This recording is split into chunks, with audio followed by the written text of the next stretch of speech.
Hi, I'm Peter Hobbs. I'm a music composer. What does it mean to find your creative voice, and how can you cultivate it? Today we're looking into one of the most misunderstood concepts in creative practice, because your creative voice isn't just about style or technique. It's about psychology, identity, and the courage to be authentically you in a world that's constantly telling you who to be. So what do we mean when we talk about creativity? From a psychological perspective, creativity isn't a personality trait that some people have and others don't. It's more like a muscle. Studies in neuroplasticity show that creative thinking involves making unexpected connections between different areas of the brain, and this capacity can be developed. The catch is that to develop this creative muscle, you have to be willing to fail a lot. You have to be willing to make things that are terrible, derivative, confused, because creativity requires what psychologists call a tolerance for ambiguity, the ability to sit with not knowing, with the mess of the creative process. Which brings us to the big question: what is your creative voice in all of this? When we talk about creative voice, we're really talking about several things at once. First, there's style or genre. This is the most visible aspect, the recognizable patterns in your work. Think of Jackson Pollock's drip paintings or Aphex Twin's glitchy IDM tracks. Style is often what people notice first. Second, there's medium or instrumentation. Some artists discover their voice by finding the right materials. Louise Bourgeois worked in painting and printmaking for years before discovering that sculpture, particularly working with fabric and bronze, was where her psychological explorations truly came alive. Third, there's mood or tonality. Is there an emotional signature that runs through your work? But here's what's crucial. Your creative voice is also about perspective, what you choose to pay attention to, and what you think is worth making art about.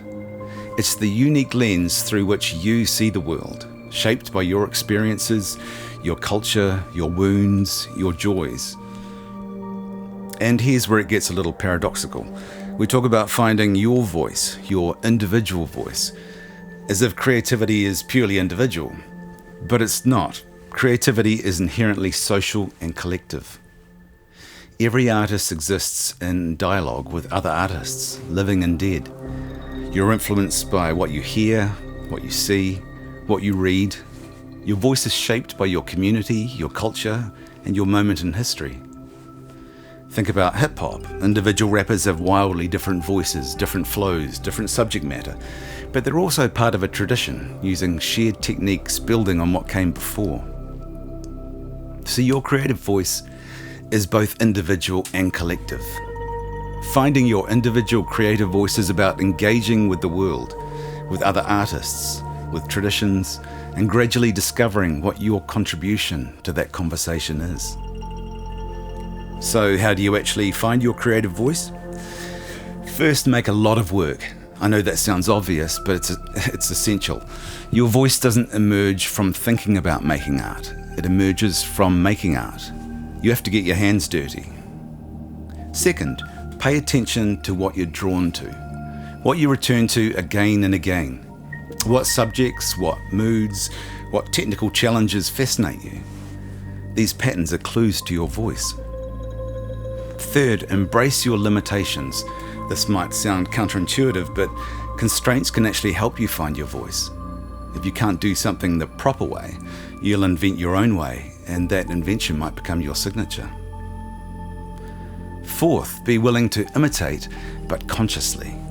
Copy artists you love as a learning exercise, but pay attention to what feels natural and what feels forced. The gaps between their approach and yours, that's where your voice lies. And finally, be patient with yourself. Finding your voice is not a destination. It's a journey that continues throughout your creative life. You're allowed to evolve.